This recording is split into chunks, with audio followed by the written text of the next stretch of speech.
We are only 6 days away until Christmas.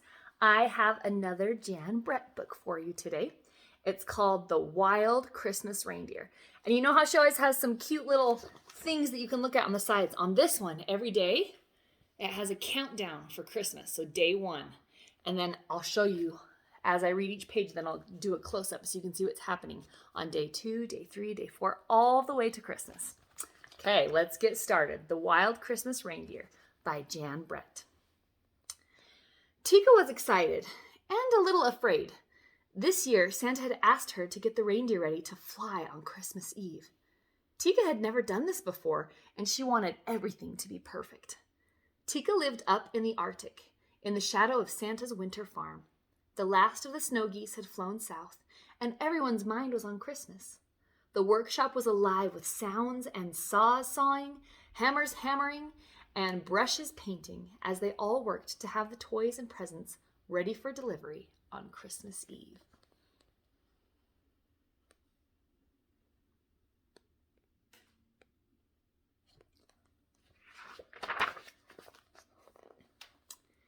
Tika knew it was time for her to go in search of the reindeer. They had been out on the tundra, wild and free, since last Christmas, and Tika was sure they wouldn't want to go back to the winter farm to train. She would have to be strong and firm. At last she found them, Bramble and Heather, Windswept and Lichen, Snowball, Crag, Twilight, and Tundra. Day 2.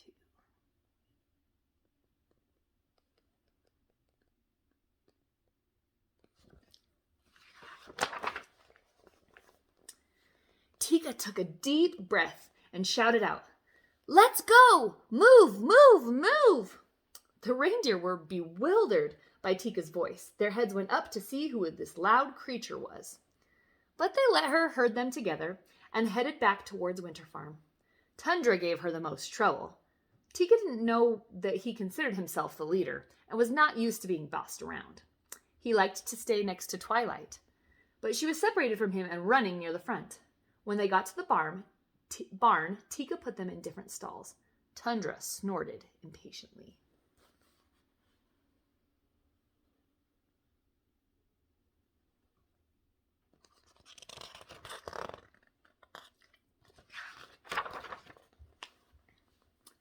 By the next morning, Tika went into the barn.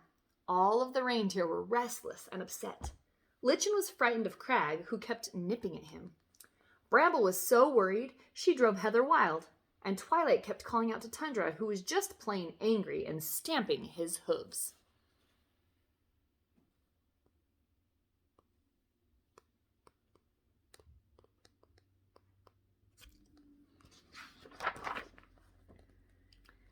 Tika groomed each reindeer.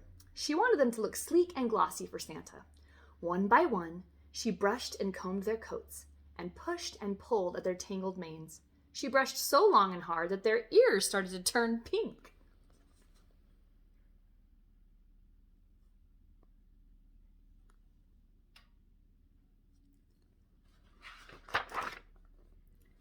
Tika took the reindeer outside. Now she was ready for the real training to begin. Snowflakes danced in the air, and she tried to stand them in 2 lines and put on their harnesses, but they wouldn't stay lined up. She had put Tundra at the back with Heather instead of at the front with Twilight, so he kicked out at Heather, who then bolted into Bramble. Tika scolded the reindeer. "Don't move," she cried, but they all ran off wild-eyed, and she had to go after them and bring them back.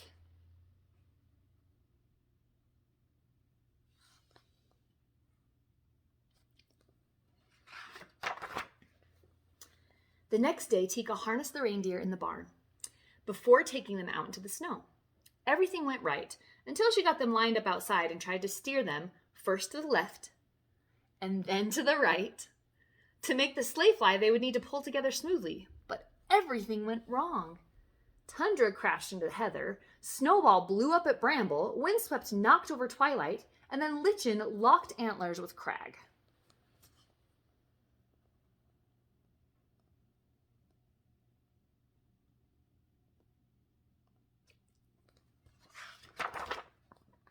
"Stop!" Tika cried as she watched the reindeer paw the air.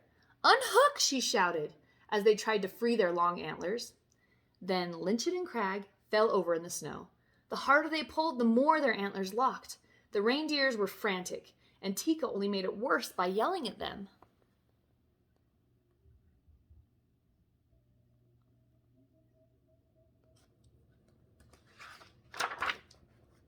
Tundra and Heather rushed to help, but the antlers did not break free. Windswept nudged at Lichen, and Bramble ran to help Crag. But the more they tried to help, the more they got tangled up themselves. Their necks strained and their muscles bulged, but their antlers did not budge. Tika wailed, "Oh, please, it's almost Christmas Eve!" But the reindeer could not move. A frosty silence hung in the air.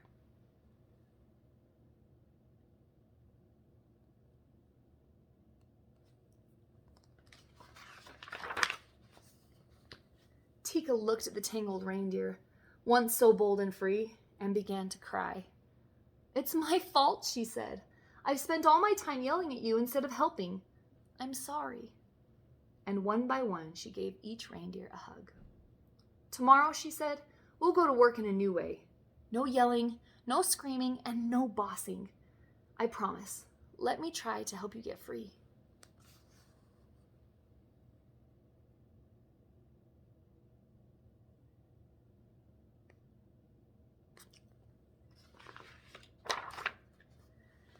The reindeer listened to this new voice. Heather's eyes sparkled. Crag cracked a reindeer grin. Bramble giggled and Snowball sighed. Tundra laughed and Twilight smiled. The more they laughed, the more they shook, and as they shook, their antlers rattled and rubbed. And before Tika could do anything, she heard a spring, spring, spring sound. It was the antlers jiggling free.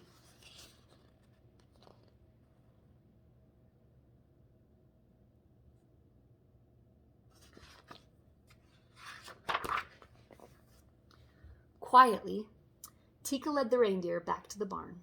She sleeked their coats. She gently brushed their ears and combed out their manes. Tundra nuzzled her cheek.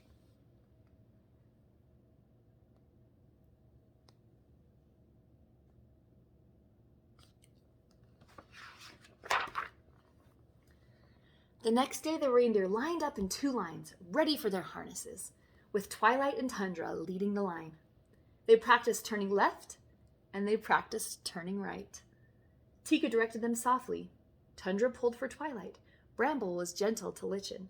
Windswept helped Heather, and Snowball nestled against Crag.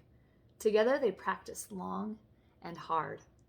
They didn't notice that it was getting dark, and they almost didn't hear a jingle in the distance. It was Santa standing by the sleigh, piled high with presents and ready to go.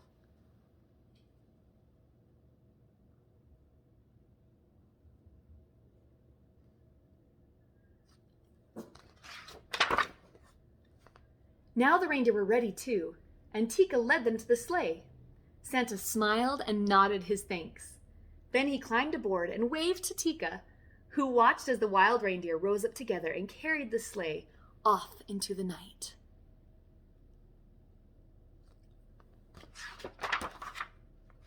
Merry Christmas.